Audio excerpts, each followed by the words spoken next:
ലോകകപ്പ് യോഗ്യതയ്ക്ക് വേണ്ടി ഏഷ്യയിലെ 18 രാജ്യങ്ങളാണ് ഇപ്പം തേർഡ് റൗണ്ട് ലോകകപ്പ് യോഗ്യതാ മത്സരങ്ങൾ കളിച്ചുകൊണ്ടിരിക്കുന്നത്. 3 ഗ്രൂപ്പുകളിലായിട്ടാണ് മത്സരം നടക്കുന്നത്. ഇതുവരെ 2 ടീമുകൾ മാത്രമാണ് ലോകകപ്പ് യോഗ്യത ഉറപ്പിച്ചിട്ടുള്ളത്.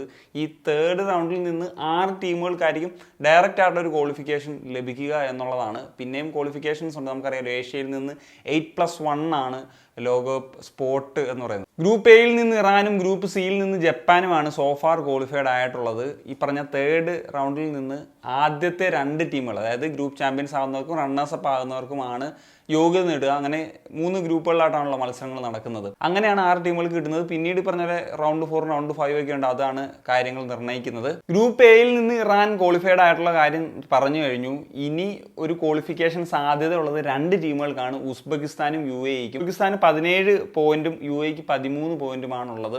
സാധ്യത കൂടുതൽ ഉസ്ബെക്കിസ്ഥാന് തന്നെയാണ്, കാരണം 4 പോയിന്റിന്റെ ലീഡാണുള്ളത്. ഇനി 2 മത്സരങ്ങളാണ് അവശേഷിക്കുന്നത്. എന്നാൽ പോലും ഇനി ഇരുവരും തമ്മിൽ കളിക്കുന്ന മത്സരങ്ങൾ വളരെ പ്രധാനപ്പെട്ടതാണ്. ഉസ്ബെക്കിസ്ഥാന്റെ മത്സരങ്ങൾ ഇനി വരുന്നത് UAEക്കെതിരെയും ഖത്തറിനെതിരെയുമാണ്.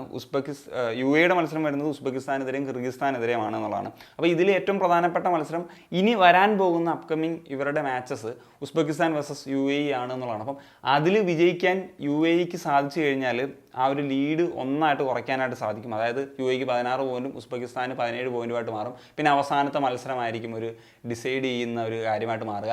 അതല്ല, വരാൻ പോകുന്ന മത്സരത്തിൽ ഉസ്ബെക്കിസ്ഥാൻ ജയിക്കുകയോ അല്ലെങ്കിൽ ആ ഒരു മത്സരം സമനിലയാവുകയോ ചെയ്തു കഴിഞ്ഞാൽ അവർ ലോകകപ്പിലേക്ക് യോഗ്യത നേടുമെന്നുള്ളതാണ്. അങ്ങനെയെങ്കിൽ ചരിത്രത്തിൽ ആദ്യമായിട്ടായിരിക്കും ഉസ്ബെക്കിസ്ഥാൻ ഫിഫ ലോകകപ്പ് യോഗ്യത നേടുന്നത്. ഗ്രൂപ്പ് ബിയിൽ നിന്ന് ഇതുവരെ ടീമുകളൊന്നും തന്നെ ക്വാളിഫൈഡ് ആയിട്ടില്ല എന്നുള്ളതാണ്. എങ്കിലും സൗത്ത് കൊറിയ ഏതാണ്ട് ലോകകപ്പ് യോഗ്യതയുടെ പക്കത്തെത്തി നിൽക്കുകയാണ്.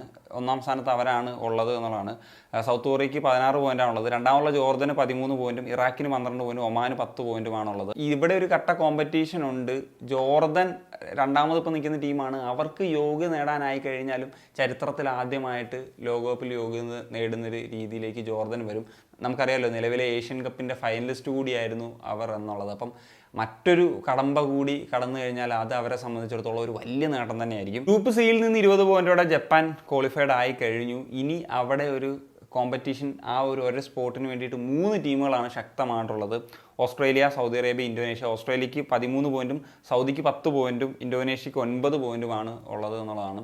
ഈ പറഞ്ഞ 2 മത്സരങ്ങളിലെ ഫലങ്ങൾ വളരെ നിർണായകമായിട്ട് മാറും എന്നുള്ളതാണ്. എന്തായാലും നോക്കാം. ഓസ്ട്രേലിയക്ക് ഒരു നേരിയ സാധ്യത ഉണ്ട് 2ാം സ്ഥാനത്തേക്ക് വരാനെന്നുള്ള കാര്യം നമുക്ക് പറയാൻ സാധിക്കും. എനിവേ, ഞാൻ നേരത്തെ പറഞ്ഞല്ലോ, 6 ടീമുകൾക്കായിരിക്കും തേർഡ് റൗണ്ടിൽ നിന്ന് ഡയറക്റ്റ് ക്വാളിഫിക്കേഷൻ കിട്ടുക. പിന്നീട് ഈ പറഞ്ഞ 2+1 സ്പോട്ട് എങ്ങനെ നിർണ്ണയിക്കും എന്ന് ചോദിച്ചു കഴിഞ്ഞാൽ, ഈ 3 ഗ്രൂപ്പുകളിൽ 3ഉം 4ഉം സ്ഥാനത്ത് വരുന്ന ടീമുകളുണ്ടല്ലോ, അവരാണ് 4ാമത്തെ റൗണ്ടിൽ കളിക്കുക. അവരെ 2 ഗ്രൂപ്പുകളിലായിട്ട് തിരിക്കും. അതായത് 6 ടീമുകളാണല്ലോ, 3 വീതമുള്ള 2 ഗ്രൂപ്പുകളിലായിട്ട് തിരിക്കും. ആ ഗ്രൂപ്പുകളിലെ ചാമ്പ്യൻസ്, അതായത് 2 ടീം വരും ഗ്രൂപ്പ് ചാമ്പ്യൻസ് ആയിട്ട്, അവർക്കും ലോകകപ്പ് യോഗ്യത ലഭിക്കും എന്നുള്ളതാണ്. ഇനി +1 ഒരു സ്പോട്ടും കൂടി ഉണ്ടല്ലോ. അതെങ്ങനെയാണ് എന്ന് ചോദിച്ചു കഴിഞ്ഞാൽ, ഈ 2 ഗ്രൂപ്പുകളിൽ റണ്ണേഴ്സപ്പ് ആയിട്ട് വരുന്ന ടീമുകളുണ്ടല്ലോ, അവർ തമ്മിലൊരു മാച്ച് കളിക്കും, ഒരു പ്ലേ ഓഫ് മത്സരം.